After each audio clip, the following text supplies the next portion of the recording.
स्वागत है आप सभी का स्वराज आईएएस के इस डिजिटल प्लेटफॉर्म में। और आज जो मैं टॉपिक लाया हूं वो है आपका उष्णकटिबंधीय चक्रवात, मतलब ज्योग्राफी का टॉपिक है। अब इस उष्णकटिबंधीय चक्रवात में हमको ये समझना होगा कि वो कौन सी स्थितियां हैं जिस पर ये उष्णकटिबंधीय चक्रवात बनते हैं।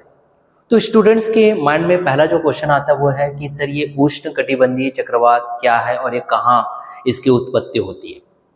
तो हम इसके नाम पर ही चलते हैं। देखिए, अगर मैं यहाँ पर ग्लोब अगर हम बनाते हैं, यहाँ ध्यान दीजिएगा, अगर यहाँ पर मैं इस तरीके से एक ग्लोब बनाऊं, यह है ग्लोब, और यहाँ पर आपके पास 0 डिग्री इक्वेटर जिसे आप भूमध्य रेखा भी कहते हो, इसके उत्तर में अगर हम जाते हैं तो यहाँ पर आएगा आपके पास कर्क रेखा जिसका मान होगा 23.5 डिग्री उत्तर, और नीचे अगर आप लेते हो तो क्या मिलेगा आपके पास, मकर रेखा। तो आप यहाँ पे मकर रेखा बना दीजिए, ये लीजिए, और उसका भी मान क्या रहेगा 23.5 डिग्री, परंतु ये क्या है, नीचे है, तो आप इसे क्या करोगे, साउथ। क्लियर हो गया। अब देखिए 23.5 डिग्री नॉर्थ से लेकर के 23.5 डिग्री साउथ, कर्क रेखा से लेकर के मकर रेखा के बीच का ये जो स्थान होता है इसे ही आप कहते हैं उष्णकटिबंधीय क्षेत्र।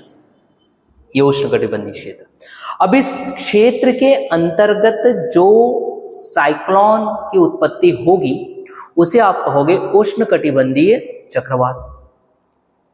अब अगर आप उसे टॉर्नेडो कहो तो भी बिल्कुल सही है, जो आपको अमेरिका तरफ मिल रहा है। आप उसे विली विलीज भी कह सकते हो, जो ऑस्ट्रेलिया की तरफ आपके पास दिखाई दे रहा है। आप उसे टाइफून भी कह सकते हो, जो आपको दक्षिण चीन सागर तरफ दिखाई दे रहा है। तो ये सब इस क्षेत्र, मतलब उष्णकटिबंधीय क्षेत्र के अंतर्गत बनने वाले साइक्लोन या चक्रवात की बात आज किया जा रहा है। और ये जो आज मैं जो पढ़ा रहा हूं, ये इस टॉपिक को इसलिए ले रहा हूं क्योंकि अगर हम भारत की स्थिति को देखते, देखिए आप भारत की स्थिति को देखिए, भारत की स्थिति कहां पर है। चलो मैं पहले भारत की स्थिति एक बार बनाता हूं जिससे आपके पास क्लियरली चीजें समझ में आए। भारत की अगर स्थिति हम बनाते तो कैसे होगा, यह आपके पास लगभग गुजरात वाला क्षेत्र, यहां पर इस तरीके से,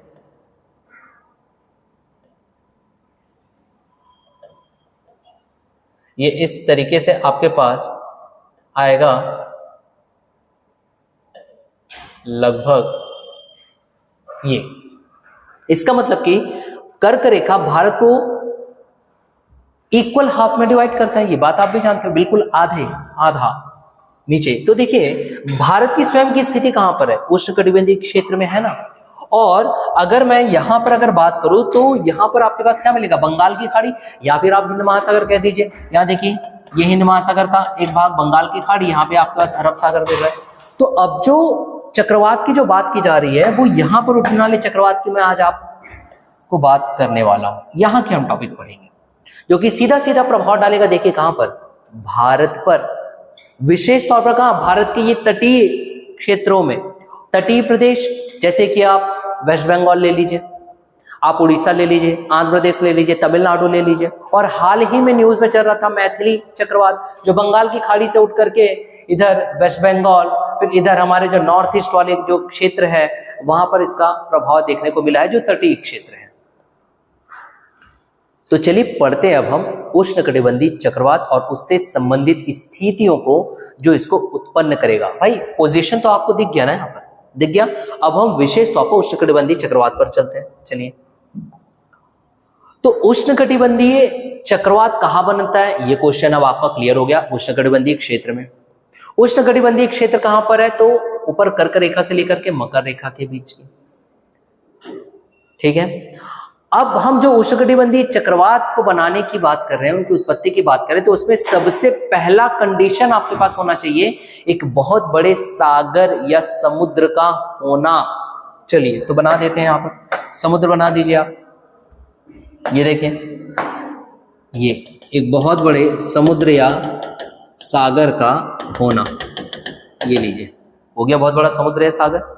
अब बात उठती है कि सर ये बहुत बड़े समुद्र या सागर का स्थिति क्यों दिया गया, तो वो इसलिए क्योंकि आप चक्रवात की उत्पत्ति करना चाहते हो, और चक्रवात की उत्पत्ति जब आप कर दोगे तो उसको विध्वंसक बनाने के लिए, विध्वंसक, ताकि बहुत ज्यादा मूसलाधार बारिश करें, और इसका प्रभाव आपको तटीय प्रदेशों में देखने के लिए मिलता है। तो ऐसे विध्वंसक चक्रवात बनाने के लिए हमको उसकी ऊर्जा या उसके स्रोत पे जाना पड़ेगा। और उसका स्रोत क्या है? ये बड़े बड़े महासागर। क्यों भाई? महासागरों से उसे क्या मिलेगा? उसे मिलेगी आर्द्रता। तो ये इसका सोर्स हुआ ना, इसलिए हम एक बड़े से महासागर की बात करें जो महत्वपूर्ण भूमिका निभाएगा उस चक्रवात को विध्वंसक करने में। समझ आई बात? चलिए, तो पहली स्थिति आपकी क्या है? एक बहुत बड़े महासागर या समुद्र का होना।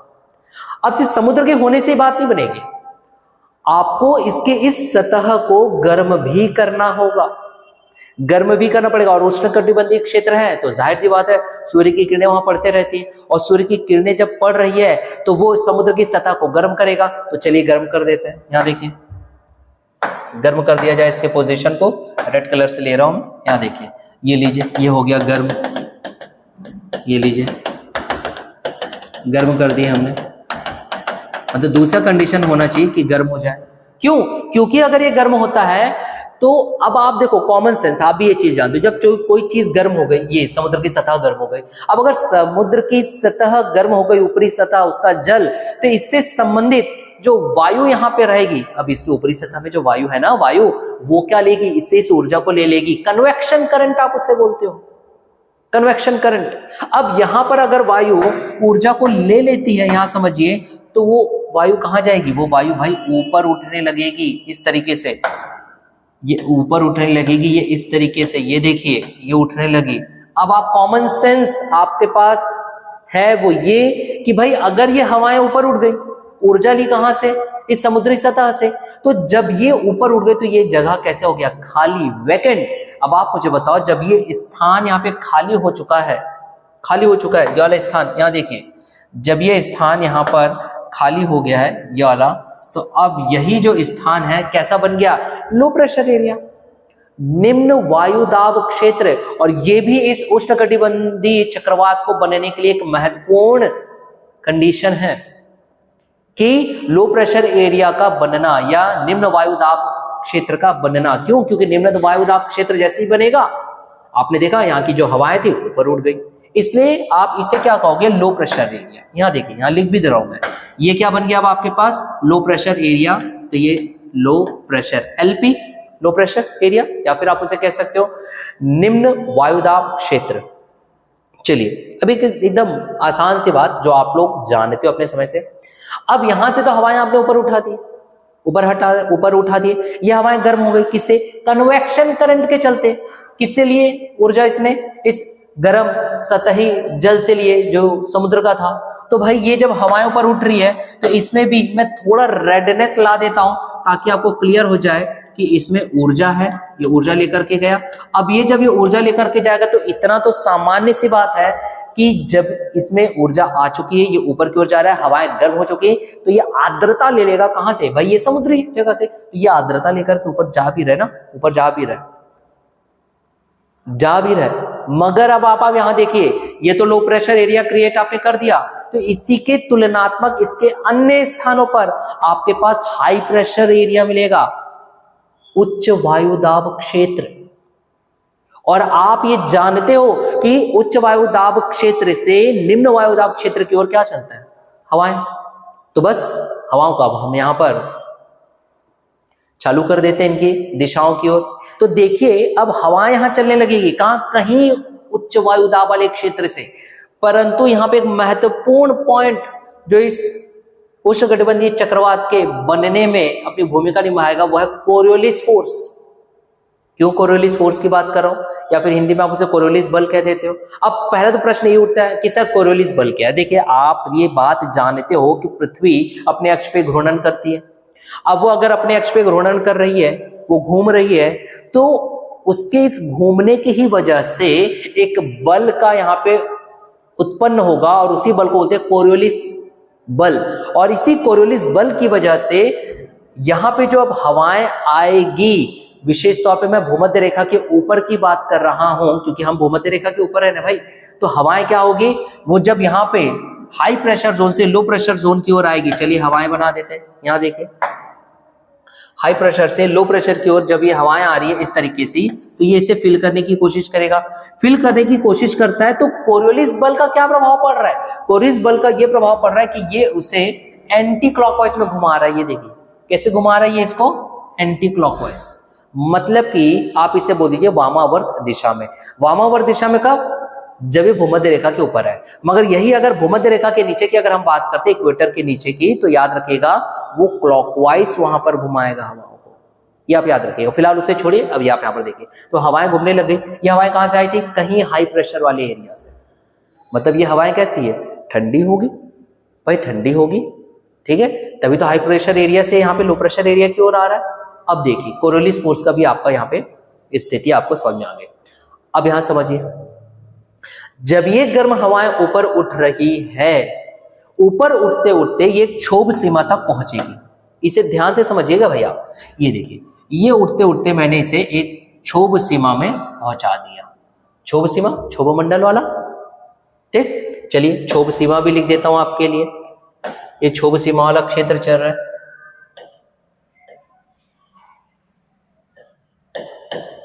क्षोभ सीमा में हम पहुंच गए, ये लीजिए क्षोभ सीमा में पहुंच गए। अब क्षोभ सीमा में पहुंचने पर भाई ये जो हवाएं हैं, जिसमें क्या था? गर्माहट ये लेकर के आया था, ऊर्जा लेकर के आया था। तो ये जो ऊर्जा लेकर के आया था, इसी ऊर्जा की वजह से इसमें क्या थे? आर्द्रता ये अपने आप में समाहित किया हुआ था। अब इसकी ये जो ऊर्जा है ना, वो वातावरण में इसको वो डिसिपेट करने लगेगा, देने लगेगा। इसको बोलते हैं लैप्स रेट। ये भी आप याद रखिएगा। क्या पॉइंट मैंने कहा? कौन सी पॉइंट कहा गई? Lapse rate. ये आप याद रखिएगा, लैप्स रेट वर्ड आया है, लैप्स रेट। अब लैप्स रेट क्या? लैप्स रेट मतलब कि जैसे जैसे ऊंचाई बढ़ती जा रही है, तो बढ़ती ऊंचाई के साथ तापमान में अंतर होना, घटते जाना, वातावरण को ये अपना तापमान देते जाएगा, मतलब अपनी ऊर्जा देते जाएगा। तो लैप्स रेट के चलते अब यही जो गर्म हवाएं हैं, ये अपनी ऊर्जा कहां दे रही है? वायुमंडल में दे रही है। तो चलिए दे देते हैं ताकि आपको और क्लियरली कट समझ में आए। ये देखिए, अब ये अपनी ऊर्जा कहां देने लग गए भाई? बाहर दे दिया। अब आप मुझे बताओ, अगर इससे ऊर्जा बाहर की ओर निकल जाएगी, तो यही जो हवाएं हैं भाई ठंडी होगी कि नहीं? होगी ना ठंडी। तो ये जो उष्ण गर्म हवाएं हैं, अब ये ठंडी होगी। अब ठंडी होगी तो क्या होगा? ये डाइवर्ज होगा। इंग्लिश में आप उसे डाइवर्ज बोलते हो और हिंदी में इसको बोलोगे कि अपसरण होना। मतलब कि यही जो हवाएं हैं, इसका यहाँ पे अपसरण होगा इस तरीके से। ये देखिए डाइवर्ज होगी, और डाइवर्ज हो रही है। इसी को ही कहा जाता है कि उष्ण वायु का नीचे की ओर अवतलन भी होना। भाई डाइवर्ज हुई, फैलने लगी, ठंडी हो गई है, क्योंकि अपनी ऊर्जा ये दे दी है।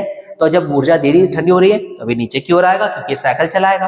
अब यही ग्रीन वाली हवाओं को मैं येलो से आपको दर्शा रहा था कि आपको क्लियरली पता चल सके कि अब ये ठंडी हो गई है। ये देखिए, ये अब ये नीचे की ओर आ रही है इस तरीके से, ठीक। इसी को बोलते हैं समुद्री तल तंत्र के ऊपरी वायु का अपसरण होना, डाइवर्जेंस होना। और इसी को ये कह दिया जाता है कि जो उष्ण वायु गर्म वायु है, उसका यहां पर अवतलन होना। क्योंकि देखो आपने फैलाया और नीचे की ओर सब्सिडाइज होगा, अवतलन होगा। तो नीचे की ओर यहाँ पे ये अवतलन भी होता है, यहीं पर ही, ये इस तरीके से। ये देखिए, ये बना दिया मैंने एरो नीचे की ओर। ये बात समझ में आई? अब आप देखिए, यहां पर ये आपको एक साइकिल की तरह दिखेगा। कैसे साइकिल की तरह? भाई यहां समझिए, समुद्र गर्म हुआ, समुद्र गर्म हुआ तो उससे संबंधित जो हवाएं थी वो गर्म हुई, कन्वेक्शनली ऊर्जा ले ली। जब वो गर्म हवाएं ऊर्जा ले ली, तो ये हवाएं गर्म होने के पश्चात अपने साथ आर्द्रता लिए हुए ऊपर उठ गई। ऊपर उठी तो जैसे जैसे ऊपर उठ रही, लैप्स रेट के चलते क्षोभ सीमा के इर्द गिर्द वो क्या करेगी? अपनी ऊर्जा वायुमंडल में दे रही है। तो ये स्वयं में ठंडी हो रही है। स्वयं में ठंडी हो रही है, तो यही उष्ण वायु अब ये नीचे की ओर गिरने लगेगी, तो उससे हो रही है अवतलन हो रहा है। और साथ ही साथ मैंने एक और टेक्निकल वर्ड यूज किया कि ये डाइवर्ज हो रहा है, अपसरण हो रहा है। यदि अपसरण होकर के नीचे की ओर गिर रहा है, तो ये आपको एक लूप बनाते नहीं दिख रहा, एक साइकिल की तरह। गर्म हवाएं ऊपर उठी, ठंडी हुई, फिर नीचे गिरी, और यही ठंडी हवाएं हाई प्रेशर एरिया से आते हुए फिर यहाँ पे अंदर आ गई, फिर ये ऊपर उठी, गर्म हवाएं बन करके फिर ठंडी होकर के फिर नीचे गिरी। मतलब कि आपके पास यहाँ पर एक साइकिल दिख रहा है, एक साइकिल देख लीजिए, बन गया साइकिल। ये साइकिल बनना बहुत जरूरी है, क्योंकि आप इंपॉर्टेंट पॉइंट यहाँ पे मैं बताऊंगा। यहाँ समझिए क्या बताया गया आपके पास। ये जो सेंटर पॉइंट है, जहां से गर्म हवाएं ऊपर उठ रही थी, फिर अपनी ऊर्जा दे दी और नीचे उसका अवतलन होने लगा क्षोभ सीमा में। जब इसने अपनी ऊर्जा को दे दिया, तो ये जो सेंटर पॉइंट है, इसे समझिए। अब जो मैं सेंटर पॉइंट बना रहा हूं, ये वाला, ये सेंटर पॉइंट, ये सेंटर पॉइंट कहलाता है आपका, यहां समझिएगा, ये सेंटर पॉइंट कहलाएगा चक्रवात का आंख। क्या कहलाएगा? चक्रवात का आंख, जिसे आप अक्षु भी कहते हो। ये देखिए व्हाइट कलर का जो मैंने बताया, चक्रवात का आंख, आई ऑफ द साइक्लोन। लिख देता हूं मैं यहां कहीं, चलिए लिख देते हैं, स्टूडेंट्स को कोई प्रॉब्लम ना हो करके लिख दिया जाए, समझ में आया तो चलिए यहां पे लिख दिया जाएगा। ये क्या है? ये है आपकी आई या आंख, आप इसे कह दीजिए। क्लियर हो गया? अब देखिए, अब ये जो आपके पास आई बन गई है, या फिर मैं अक्षु लिख देता हूं हिंदी में ताकि आपको समझ में आ जाए। अक्षु, ये लीजिए, ये हो गया अक्षु, आंख उसे ही कहते हैं, अक्षु बन गया। अब यहां पे ध्यान दीजिएगा, ये तो अक्षु मैंने सेंटर में बनाया हूं, सेंटर में जहां पे गर्म हवा ऊपर उठ रही थी, फिर एक छोप सीमा जाने का, फिर वो उसका अवतलन हो रहा है, ये देखिए अवतलन नीचे की ओर गिर रहा है। तो इसके इर्द गिर्द जब यही हवाएं अपसरण हुआ तो ऐसे नीचे की ओर गिरा, नीचे गिरा, फिर देखा यहाँ पे लो प्रेशर है, फिर ये घूमने लगा, कोरोलिस बल की वजह से इस तरीके से घूमने लगा। तो ये यहां पर एक वॉल की तरह बनाएगा, वॉल, वॉल, दीवार। किसकी दीवार? इस आंख की, अक्षु की, तो उसे हम बोलेंगे अक्षु भित्ति। ये भी आप समझिए, यहां पे ये इस तरीके से बनाएगा, ये अक्षु भित्ति क्या बना रहा है, तो यहां पर आपके पास दिखाई देगा ये इस तरीके से अक्षु भित्ति। यहां देखिए, यह हो गया अक्षु भित्ति, इस तरीके से अक्षु भित्ति आपके पास बनती हुई दिखाई दे रही है। तो ये अक्षु भित्ति या फिर आई वॉल, ये जो अक्षु भित्ति है, ये वो स्थान है जहां पर हवाएं, यहां पे ध्यान से सुनिएगा, हवाएं या फिर सर्पिल पौने या फिर हवाओं का परिसंचरण हो रहा है, सर्कुलेशन हो रहा है यहां पर, मतलब कि वो इस तरीके से चल रही है। यहां देखिए, यहां पे तो ऊपर उठी और यहां पे फिर अवतलन होते जा रहे हैं सेंटर पॉइंट पे। तो ये शांत जगह है, शांत है, यहाँ पे किसी भी प्रकार की बारिश वारिश नहीं होगी। मैं बताऊंगा बारिश वाला कॉन्सेप्ट, बिल्कुल आप चिंता ना करें, बारिश वाला कॉन्सेप्ट। अभी फिलहाल इस अक्षु भित्ति की ओर देखिए, अक्षु भित्ति को यहाँ पे समझिए, ये इस तरीके से इस अक्षु भित्ति को यहाँ पे समझिए आप, ये अक्षु भित्ति वाला केस को समझिए। ये अक्षु भित्ति वो स्थान है जहां पर जो पौने हैं या फिर सर्पिल पौने घूमने लगी। सर्पिल मतलब कि इंग्लिश में स्पाइरल विंड्स आप कहते हो, मतलब ये इस तरीके से जैसे आ रही थी, ये आपके पास स्पाइरल विंड्स, ये देखिए इस तरीके का ये स्पाइरल विंड्स आ रहा है आपके पास। आगे स्पाइरल विंड्स हो गया। सर्पिल पौने, इसे आप क्या बोलते हो? सर्पिल पौने, याद रखना, ये सर्पिल पौने आ गए यहां पर, ठीक। अब ये जो है सर्पिल पौने, ये इतनी तेज गति से रहती है जिसकी स्पीड आपको लगभग 200 से 250 किलोमीटर प्रति घंटा। मगर ये 200 से 250 किलोमीटर प्रति घंटा कहां पर घूम रही है, कहां इसका परिसंचरण हो रहा है? इस अक्षु भित्ति में। अक्षु भित्ति कहां है? ये बीच में अक्षु है, उसका एक वॉल या एक दीवार की तरह बना रखा है, वो है अक्षु भित्ति। अक्षु भित्ति में हो क्या रहा है? जो पौने हैं वो इस तरीके से घूमते हुए जा रही है, जिसको आपने सर्पिल पौने बोला, जिसकी गति कितनी है? 200 से 250 किलोमीटर प्रति घंटा। जबकि इसके सेंटर में, इसके केंद्र में, जहां पर आपने क्या बनाया? अक्षु बनाया, वो शांत जगह है जहां पर गर्म हवा पर उठ रही थी, फिर हमने देखा छोप सीमा में जाकर के वहीं पे अवतलन हो रहा है। समझ में आया? तो डिस्टरबेंस ज्यादा से ज्यादा कहां पे दिखाई दे रही है? इसी अक्षु भित्ति में, जहां पे सर्पिल पौने हैं। कितनी स्पीड मैंने आपको बात किया, बात यहां पे की गई लगभग 250 किलोमीटर प्रति घंटे की स्पीड से। देखो भाई, चक्रवात तूफान बनते जा रहा है ना, ये सारी कंडीशन यहां दी गई है, आप उसकी चिंता ना करो, सब दिया गया। ये हो गया। अब यहां पर आप समझिए, जब ये सर्पिल पौने ऊपर उठ रही है बहुत तेजी से, तो इसे आप बोलोगे कि अक्षु भित्ति में सर्पिल पौनों का आरोहण हो रहा है। क्या हो रहा है? आरोहण। तो आरोहण मतलब क्या हुआ? वह ऊपर उठना। और सेंटर में क्या हो रहा था? यही उष्ण वायु का अवतलन। क्यों? क्योंकि उसने ऊर्जा दे दिया था, तो नीचे की ओर गिरने लग गया था। ये दो वर्ड मैंने आपको बताया। अब यहां पे एक और बात समझिए, इसी सेंटर को, जिसको हमने आंख कहा, यही अब एक चक्रवात का रूप लेता जा रहा है। और आप जानते हो कि जब चक्रवात तूफान आता है, जैसे अभी मैथिली चक्रवात तूफान की बात चल रही थी, हाल ही में करंट अफेयर का किस्सा ही है, तो अत्यधिक बारिश करेगा, विध्वंसक होगा। तो भाई बारिश करने के लिए उसको आर्द्रता चाहिए, और आर्द्रता तो आपने समुद्र से दे दी है, मगर वही आर्द्रता इस चक्रवात को विध्वंसक स्रोत की तरह बनता है, तो उसके लिए बादलों का भी निर्माण आपको करना पड़ेगा ना। तो बादलों का जो निर्माण करोगे उसके लिए हम बनाएंगे रेन बैंड, और वो इस तरीके से रेन बैंड यहां निकलेगा। चलो अब आप यहां समझिएगा, हमने बना दिया यहां से, ये देखिए रेन बैंड इस तरीके से, ये आ रहा है आपका रेन बैंड बाहर की ओर निकलता हुआ, ये है आपका रेन बैंड। रेन बैंड जैसे इसका नाम है रेन बैंड, मतलब यहाँ पे बारिश होगी। अब बारिश होगी तो यहां पर आप क्या कर दीजिए, बादल बना दीजिए। तो चलिए बादल बना देते हैं, ये लीजिए बादल, और ये बादल क्या करेंगे, घनघोर बारिश करेंगे, घनघोर बारिश, ये लीजिए घनघोर बारिश, मूसलाधार बारिश होगी। और ये जो बादल है, इस बादल का आप नाम याद रखिएगा, कपासी स्तरीय मेघ। क्या बोला गया आपको, कपासी स्तरीय मेघ, कपासी स्तरीय मेघ नाम याद रखना, कपासी स्तरीय मेघ, क्यूमुलोनिम्बस क्लाउड इंग्लिश में आप इसे कह सकते हो। भयंकर बारिश कर रही है, और ये बैंड क्या बोला गया, इसे रेन बैंड। ये क्या है, रेन बैंड, और तो आप इसे लिख सकते हो, ये जो आपके पास मिला है ये क्या है, रेन बैंड, बैंड। क्लियर हो गया इतना। अब यहां देखिए आप, ये जो बादलों का निर्माण है वो किससे हो रहा है, भाई ये भी प्रक्रिया आपको पता होनी चाहिए, इसे बोलते हैं संघनन प्रक्रिया। संघनन क्रिया के अंतर्गत ये बादलों का निर्माण हो, ये बादलों का निर्माण संघनन क्रिया, जिसे आप कंडेंसेशन इंग्लिश में आप कहते हो, कंडेंसेशन।